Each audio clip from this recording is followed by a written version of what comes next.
যারা সিরাত নিয়ে একটু গভীর অধ্যয়ন করতে চান তাদের জন্য সবচেয়ে উপকারী গ্রন্থ কোনটি, এই ব্যাপারে যদি মুহাক্কিক আলেমদের কাছে জিজ্ঞেস করা হয় তাহলে বেশিরভাগের উত্তরে যেই বইটার নাম উঠে আসবে সেটা হলো আল্লামা ইদরিস কান্দলবী রাহিমাহুল্লাহ লিখিত সিরাতে মুস্তাফা নামক এই বইটি, যা উপমহাদেশের গণ্ডি পেরিয়ে পুরো পৃথিবীর মুহাক্কিক আলেম এবং জ্ঞান পিপাসু জনসাধারণের মাঝে ব্যাপক জনপ্রিয় হয়ে উঠেছে।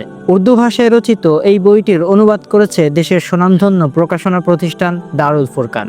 কিন্তু কথা হলো, কেনই বা প্রায় 100 বছর ধরে এই গ্রন্থটি সিরাত প্রেমীদের কাছে সমাদৃত হয়ে এসেছে? এর মধ্যে সবচেয়ে গুরুত্বপূর্ণ এবং প্রধান কারণ হলো এই বইটির প্রতিটি ঘটনা কুরআন এবং বিশুদ্ধ হাদিস পাশাপাশি নির্ভরযোগ্য প্রাচীন সিরাত গ্রন্থ থেকে নেওয়া হয়েছে। লেখক যাতে সকল ধরনের দুর্বল মত ও ইসরায়েলি বর্ণনা থেকে সর্বোচ্চ সতর্কতা অবলম্বন করেছেন। একই সাথে তিনি ঘটনাগুলোর মধ্যকার সাংঘর্ষিক বিবরণ যাচাই বাছাই করে সবচেয়ে গ্রহণযোগ্যটি উল্লেখ করেছেন। দ্বিতীয়ত, এই বইটির ভাষাশৈলী এত চমৎকার এবং আবেগঘন যা পাঠককে কাছে টানবে এবং তার হৃদয়কে আন্দোলিত করবে। তৃতীয়ত, লেখক এই বইটিতে রাসূলুল্লাহ সাল্লাল্লাহু আলাইহি সাল্লামের ব্যক্তিগত জীবন থেকে শুরু করে সামাজিক, রাজনৈতিক, পারিবারিক মোদ্দা কথা সিরাতের প্রতিটি দিককে সুবিন্যস্তভাবে ফুটিয়ে তুলেছেন। সুতরাং যারা রাসূলুল্লাহ সাল্লাল্লাহু আলাইহি সাল্লামের জীবনকে গভীরে গিয়ে জানতে চান, মাদ্রাসা শিক্ষার্থী থেকে শুরু করে বিজ্ঞ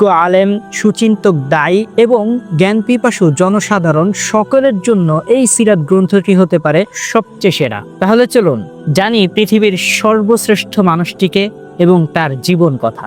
অর্ডার করতে অর্ডার নাও বাটনে ক্লিক করুন অথবা বিস্তারিত জানতে নিচে থাকা নাম্বারে আমাদের সাথে যোগাযোগ করুন।